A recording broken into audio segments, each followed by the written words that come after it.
Puji Tuhan, Shalom, selamat pagi, Bapak Ibu Saudara yang dikasihi Tuhan. Saya mau ngajak kita kembali meneruskan bacaan kita dalam satu Tawarikh pasal yang ke-11, satu Tawarikh pasal yang ke-11 ayat yang ke-10, kita lihat sampai dengan ayat yang ke-15. Ya, senang sekali ya yang lagi di airport juga ikut gabung. Saya tahu lagi lelah-lelahnya, perjalanan belum selesai. Percayalah, pasti kalian ngantongin banyak yang baik. Amin. Yuk kita baca satu Tawarikh pasal 11 ayat yang ke-10 sampai dengan ayat yang ke-15. Inilah kepala-kepala para pahlawan yang mengiringi Daud yang telah memberi dukungan yang kuat kepadanya bersama-sama seluruh Israel dalam mencapai kedudukan raja dan yang mengangkat dia sebagai raja seperti yang difirmankan Tuhan mengenai Israel. Inilah daftar para pahlawan yang mengiringi Daud.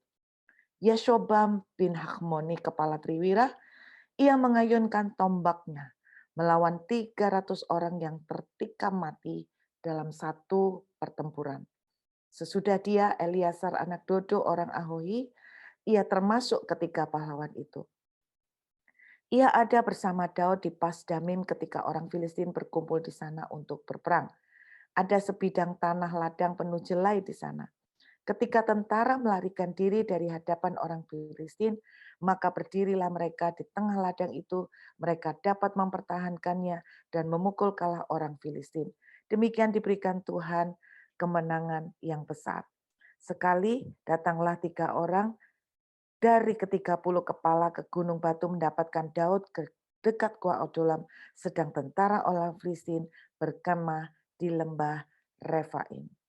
Saudara, ini adalah daftar serangkaian dari tentara-tentara Daud yang saya suka banget ketika membaca dari tentara-tentara Daud, termasuk yang utama adalah Triwira. Bayangkan satu orang langsung melawan 300 dihadapin sendiri. Ini gambaran satu orang. Anda bayangkan berapa tentara Daud yang per orang aja kualitasnya, potensinya, kemampuannya sehebat ini. Ada satu orang sampai ngebelain, menjagai ladang penuh dengan jelai. Kemudian ketika ladang penuh jelai ini dijagai, kemudian sampai mati-matian. Alkitab menceritakan dia mempertahankan itu dari pagi sampai petang. Gila banget. Saya membayangkan punya tentara yang seperti ini, bukan hanya potensinya habis-habisan, tapi kesetiaannya, ketekunannya, persistennya, mental tidak menyerah, militannya, itu luar biasa. Bayangkan, saudara kalau punya seperti ini dalam sebuah pasukan, kalau Voice of Worship itu punya pasukan seperti ini, nggak usah banyak-banyak. 3 aja yang modelnya kayak begini. 3 aja yang modelnya Triwira seperti ini. Wow, saya membayangkan bahwa pergerakan yang kita kerjakan, apa yang kita kerjakan, benar-benar dahsyat. Alkitab menceritakan bahwa tentara-tentara Daud yang seperti inilah yang mampu membawa Daud itu sampai ke puncak. Daud itu bisa memiliki kemampuan untuk bisa sampai ke puncak karena didukung oleh tentara-tentara hebat seperti ini. Nah, saya ajak Anda melihat lagi, menurut satu Tawarikh pasal 11 yang tadi kita baca, tentara-tentara ini kebanyakan bergabung kepada Daud ketika ada di kubu gunung. Di manakah di kubu gunung? Yaitu di Goa Adulam. Saya ajak lihat lagi lebih jauh, ada pengikut-pengikut atau tentara Daud yang lain dalam satu Tawarikh pasal 12. Kita lihatlah lompat karena ada banyak sekali daftar pahlawan. Ayat 8. Satu Tawarikh 12 ayat 8. Juga dari orang Gad ada yang memisahkan diri dan pergi kepada Daud ke kubu di padang gurun, yakni pahlawan-pahlawan yang gagah perkasa, orang-orang yang sanggup berperang, yang pandai menggunakan perisai dan tombak. Perhatikan, ini profil yang diceritakan mengenai tentara Daud. Dan rupa mereka seperti singa. berarti garang ya, serem. Dan rupa mereka seperti singa dan cepatnya seperti kijang di atas pegunungan. Sekali lagi, penampilan, profil, potensi yang mereka miliki nggak main-main. Ini bintang 5 semuanya. Kita lihat lagi satu ayat lagi di ayat yang ke-16. Perhatikan, sebagian dari Bani Benyamin dan Yehuda datang kepada Daud di kubu itu. Saya ingat tentang Bani Benyamin ya. Bani Benyamin itu terkenal kalau nembak tidak pernah meleset. Baik dengan tangan kiri maupun tangan kanan. Mereka dikenal sebagai pasukan yang pandai sekali memainkan pelontar. Pelontar itu seperti ketapel yang kita tahu di ceritanya Daud melawan Goliat. Jadi orang-orang Benyamin itu sangat ahli di dalam menggunakan pelontar, baik dengan tangan kanan maupun dengan tangan kiri. Alkitab menceritakan mereka tidak pernah meleset. Itu sebabnya ketika kisah 11 suku memerangi Benyamin, butuh waktu yang sangat lama untuk mereka mengalahkan pasukan Benyamin. Karena orang-orang Benyamin ini sangat dahsyat. Saudara, kalau kita membaca pahlawan Daud, tidak heran kalau Daud itu bisa menjadi raja yang hebat dan kerajaannya bisa menjadi kerajaan yang kuat. Orang bilang bahwa kalau sebuah kerajaan atau sebuah pasukan, sebuah komunitas itu jadi kuat karena punya member-member tentara-tentara yang hebat di dalamnya. Dan Alkitab sering mengatakan mereka inilah yang mengiring Daud mencapai puncak kejayaan. Apa yang saya mau kita belajar pagi hari ini? Ada dua hal yang saya temukan dalam kisah 1 Tawarikh pasal 11 maupun 1 Tawarikh pasal yang ke-12. Hal pertama yang saya terima, hal yang pertama yang saya belajar dari kisah ini adalah begini. Saudara tangkap baik-baik. Kualitas atau nilai yang terbaik seringkali justru muncul dari tempat yang terburuk. Saya ulangin, kualitas yang terbaik justru seringkali muncul dari tempat yang terburuk. Kualitas yang terbaik justru sering muncul dari keadaan lembah-lembah air mata. Kualitas yang terbaik justru muncul dari momen, dari kondisi, dari keadaan yang paling sulit. Kalau saudara dan saya, kita kira-kira menoleh ke belakang melihat apa yang Tuhan sudah izinkan terjadi selama ini, perhatikan karakter-karakter kita yang terbaik justru belajar dari masa-masa sulit. Setuju enggak Bapak Ibu? Kita justru sering menemukan mutiara di tengah-tengah kesulitan. Kalau saya melihat balik ke belakang, kondisi-kondisi yang susah, peristiwa-peristiwa yang menyakitkan, justru akan membuat kita dibentuk jadi orang-orang yang kuat. Justru akan membuat kita dilahirkan dan bertumbuh jadi orang-orang yang punya kualitas. Saudara ingat bagaimana Yusuf menjadi leader yang hebat. Karena Yusuf melewati 13 tahun proses yang sukar dalam hidupnya. Saya ajak kita buka lagi satu ayat yang pernah saya tunjukkan kepada saudara beberapa waktu yang lalu dalam kitab 2 Samuel. Perhatikan ya. 2 Samuel pasal yang ke-12. 2 Samuel pasal yang ke-12 kita lihat ayat yang ke-24 dan 25. Kemudian Daud menghibur hati Batsyeba istrinya. Ia menghampiri perempuan itu dan tidur dengan dia. Dan perempuan itu melahirkan seorang anak laki-laki, lalu Daud memberi nama Salomo kepada anak itu. Tuhan mengasihi anak ini. Dan dengan perantara Nabi Nathan, ia menyuruh menamakan anak itu Yedija oleh karena Tuhan. Saudara, saya pernah sharing soal ini. Pada waktu Daud mendapatkan Salomo, Tuhan berbicara untuk memberikan kepada nama anak itu yaitu Yedija. Yedija artinya beloved, seorang yang sangat dikasih oleh Tuhan. Yedija artinya disayang sama Tuhan. Perhatikan, Daud tidak pernah memakai nama Yedija. Daud tidak pernah memanggil anaknya dengan nama Yedija. Sebaliknya, Daud memberikan nama lain, yaitu Salomo, dari kata shalom, artinya damai, sejahtera. Kenapa Daud tidak pernah memanggil anaknya Yedija? Karena Daud tidak suka dengan artinya. Artinya dikasihi. Saudara, Daud ngerti betul. Daud ngerti betul. Karena Daud juga tahu Tuhan berbicara kepada Daud. Saya percaya Daud sering kali mendengar Tuhan bicara. Engkau the man of my own heart. Biji mataku, buah hatiku, belahan jiwaku. Seorang yang sangat dikasih oleh Tuhan. Seorang yang sangat dicintai oleh Tuhan. Daud ngerti betul artinya menjadi orang kesayangan Tuhan.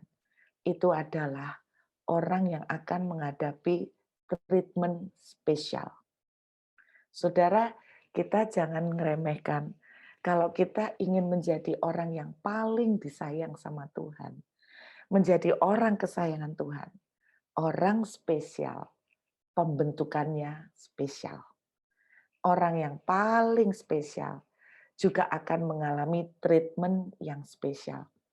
Daud ngerti betul bahwa kalau dia memberikan nama Yedija, orang yang sangat spesial, disayang oleh Tuhan, maka pembentukannya juga spesial. Dan Daud tidak ingin Salomo ngalamin itu. Daud ngerti betul banyak air mata. Daud mengerti betul banyak proses. Daud mengerti betul banyak proses yang menyakitkan dan pembentukan yang sangat sakit. Daud tidak mau. Sebagai orang tua, saya percaya Daud punya hati begini, cukup aku yang susah, anakku jangan sampai susah. Tetapi kita melihat harapan Daud supaya anaknya tidak susah.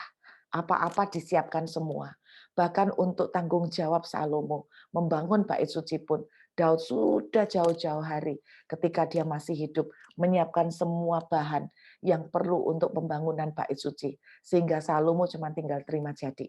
Perhatikan, Daud ingin anaknya itu hidupnya shalom. Tidak ada yang susah. Tidak ada lembah air mata. Tidak ada pembentukan yang sukar. Daud mau semua jalan yang dilalui anaknya lempeng dan lancar. Dan Anda lihat akibatnya. Salomo tidak terbentuk jadi orang yang tough. Salomo tidak terbentuk jadi orang yang kuat. Salomo orang yang jatuh di dalam banyak dosa perzinahan. Anda lihat, karena Salomo semuanya dienakkan. Kalau saudara diizinkan Tuhan, hari ini mengalami banyak masa-masa sukar. Kalau saudara diizinkan Tuhan, mengalami banyak masa-masa pembentukan, kuatkan hati saudara. Karena Tuhan sedang memunculkan kualitas terbaik dari hidup kita. Karena apa? Buat Tuhan untuk memberkati saudara dan saya gampang sekali. Tapi untuk bertahan di atas itu tidak gampang, saudara. Untuk bertahan di puncak itu tidak mudah. Orang bilang begini, makin naik ke gunung, makin naik ke atas, anginnya makin gede, anginnya makin besar. Untuk mendapatkan ketahanan mental, sehingga saudara bisa bertahan di atas dengan angin dan badai yang besar. Tangkap baik-baik, Tuhan akan mengizinkan pembentukan. Di mana? Di lembah kekelaman, di dapur perapian, di dalam proses, di dalam pembentukan. Daud bisa menjadi raja yang hebat. Bukan soal materi, bukan soal hal-hal fisik. Tetapi yang saya katakan Daud bisa menjadi raja yang hebat. Karena Anda lihat pembentukan Daud itu tidak main-main. Dibuang orang tua, diremehkan oleh keluarga, tidak dihargai oleh saudara-saudara, masih harus mengalami dikejar Saul sebagai buronan. 13 tahun dari sejak Tuhan memberikan janji sampai betul-betul Daud menjadi raja. 13 tahun. Itu masa pembentukan yang tidak mudah. Belajarlah percaya bahwa ketika hari ini, kalau jalan Tuhan, jalan kita tidak dilempengkan. Jalan kita melalui banyak pembentukan. Karena Tuhan mau ada berkat yang besar untuk saudara. Dan saudara bisa bertahan dengan berkat tersebut di atas. Jadi kalau hari ini belum dijawab, kalau hari ini belum dikasih, kalau jalan saudara dan saya tidak dilempengkan, Tuhan sedang membentuk kita jadi orang-orang yang hebat.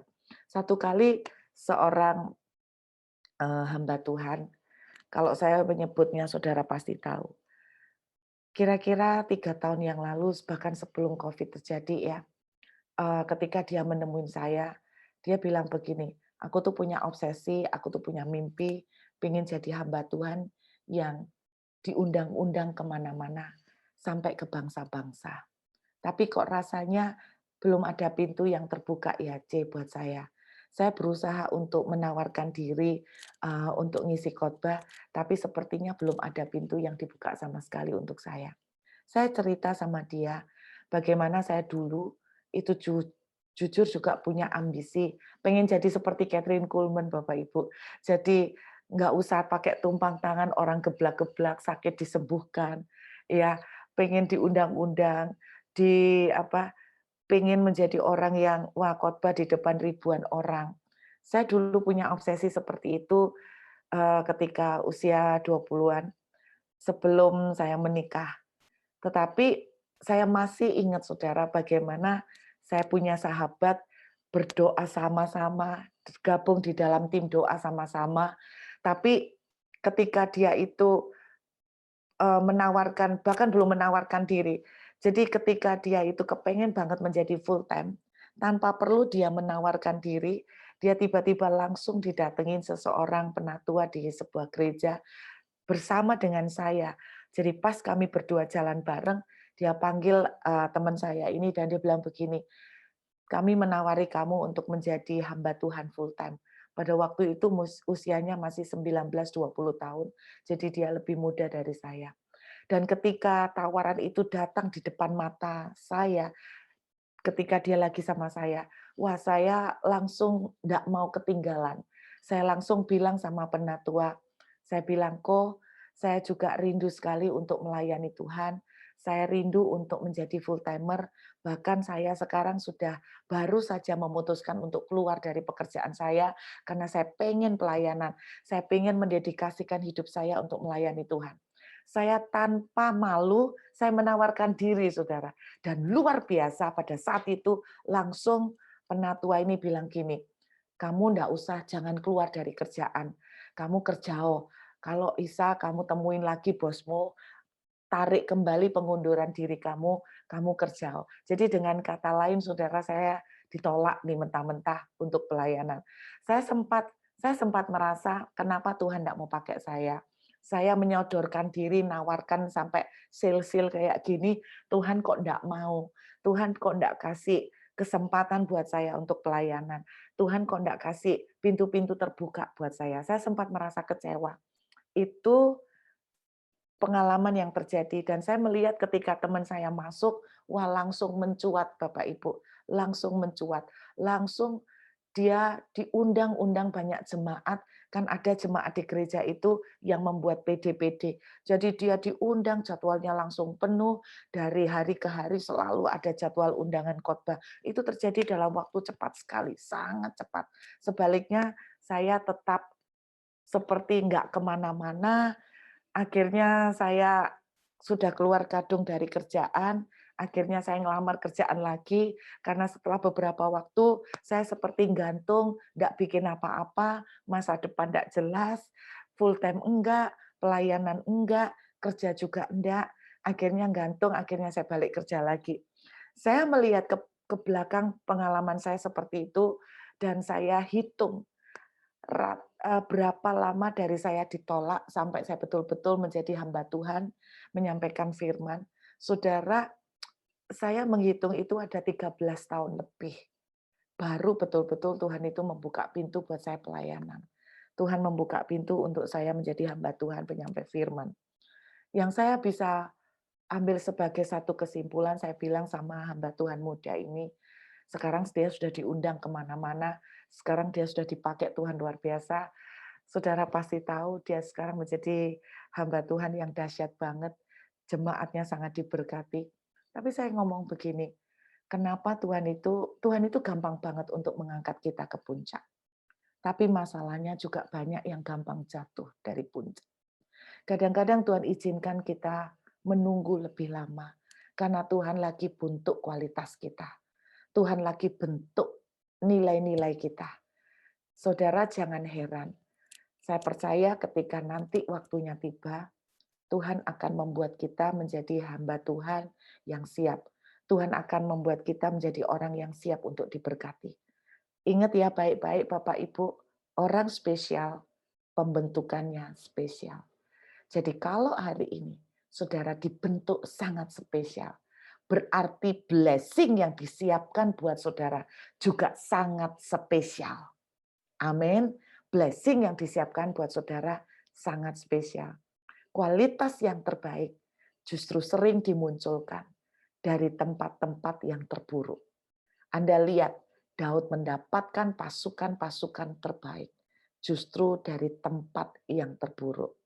Hal kedua yang saya mau ingatkan buat saudara pagi hari ini, Daud mendapatkan pasukan terbaik yang kualitasnya terbaik, bukan hanya secara potensi, tapi dari sisi komitmen, dari sisi kesetiaan, dari sisi persisten.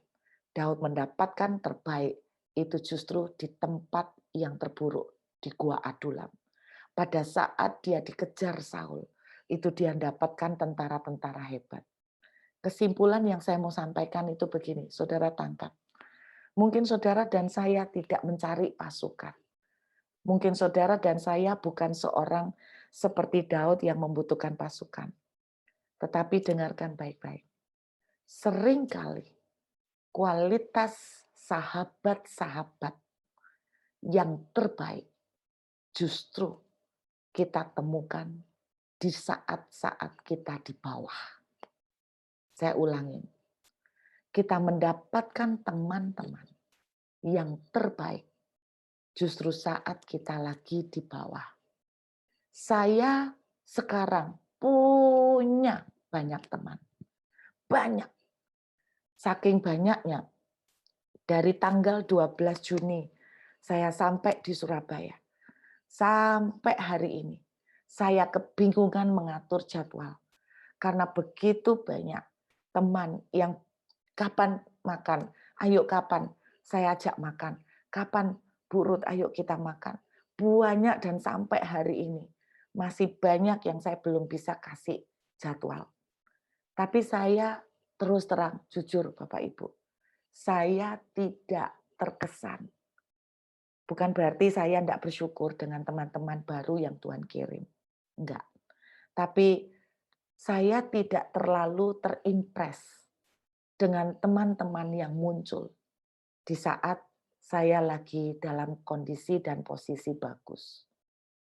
Saya justru mengapresiasi, menghargai teman-teman yang saya dapatkan ketika saya ada di titik terbawah. Kenapa? Kalau mereka ada bersama dengan saudara dari titik yang terbawah, mereka adalah teman-teman yang sesungguhnya dan sejati. Amin. Ada pepatah bilang begini, dengarkan baik-baik. Pada saat kita senang, ya, pada saat kita senang, teman-teman tahu siapa kita. Aneh ya, seperti ada gula, ada semut. Pada saat kita senang, teman-teman tahu siapa kita. Pada saat kita susah, kita tahu siapa teman-teman kita. Saudara, Ingat baik-baik hari ini. Siapakah teman-teman yang bersama saudara pada waktu Anda susah? Jangan pernah lepaskan mereka. Karena itu harta yang mahal. Yaitu teman-teman yang Anda temukan pada saat Anda di Gua Adulam. Amin. Saya berharap syukurin teman-teman yang ada bersama dengan Anda di tempat susah. Jangan gampang percayain dengan pujian-pujian yang dikasih oleh teman-teman yang Anda dapatkan di saat Anda senang. Karena Anda tidak akan pernah tahu bahwa mereka cuma memuji karena Anda lagi dalam posisi bagus. Tapi ketika Anda susah, mereka akan dengan gampang meninggalkan. Hargain teman-teman yang Anda miliki ketika Anda susah. Saya kadang-kadang heran kalau melihat ada suami yang selingkuh ketika dia lagi senang. Saya cuma katakan, kok enggak ingat bahwa yang nemenin dia ketika dia susah, istrinya yang selalu bersama dengan dia ketika dia susah. Kalau kita lagi senang, kalau kita lagi di atas, percayalah banyak yang mendekat. Tapi kalau kita lagi susah, akan kelihatan siapa yang semburat meninggalkan kita. Saya bersyukur dan hargai teman-teman yang kita dapatkan ketika susah. Merekalah pasukan yang sejati. Merekalah pasukan yang setia, yang bisa saudara dan saya percaya. Amin. Ingat, teman-teman yang hadir di saat Anda susah. Saya berdoa kita bukan menjadi orang-orang yang kata pepatah, kacang, apa katanya? Lupa kulitnya. Gitu ya katanya ya. Itu Anda tahu artinya. Salah satu pengertiannya, jangan pernah lupakan orang-orang yang bersama dengan saudara. Ketika saudara masih belum apa-apa. Bukan siapa-siapa. Masih ada di bawah. Syukurin, karena itu harta terbagus yang saudara dan saya punya. Dan saudara tahu, satu-satunya yang selalu bersama dengan kita adalah Tuhan. Makanya saat senang, jangan lupa sama Tuhan. Mentang-mentang kita sudah diberkati, males lagi doa, males lagi nyembah, males lagi datang ke Tuhan. Ingat, ketika kita susah, Dia yang angkat kita. Dia yang selalu setia dengan kita. Ayo saudara, kita ambil, siapkan hati untuk perjamuan kudus.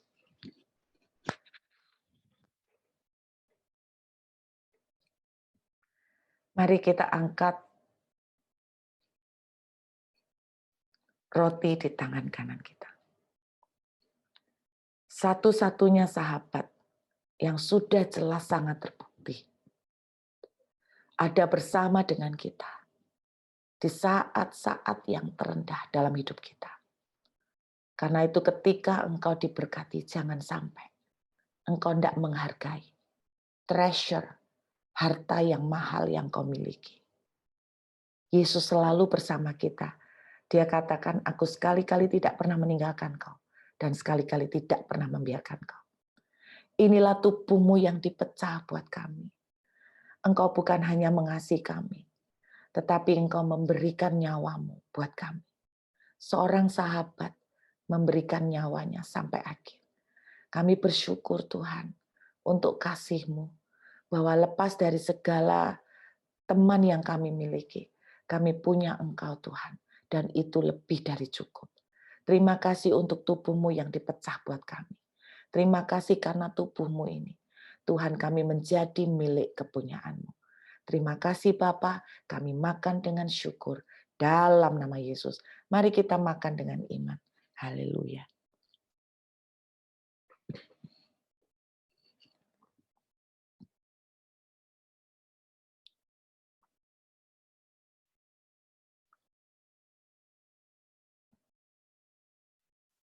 Kita angkat anggur di tangan kanan kita. Inilah darah-Mu yang dicurah bagi kami. Darah perjanjian.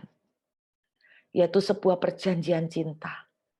Bahwa Engkau tidak akan pernah berhenti untuk mengasihi anak-anak. Sekalipun dosa kami merah seperti kirmisi, akan menjadi putih seperti salju. Oleh karena darah-Mu, darah perjanjian, untuk selama-lamanya. Kami menjadi milik kepunyaan. Terima kasih Bapa, dan kami terima dengan syukur dalam nama Yesus. Mari kita minum dengan iman.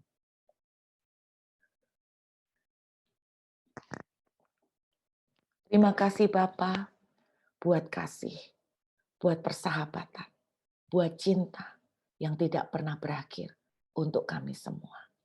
Kami mengucap syukur dalam nama Tuhan Yesus. Amin.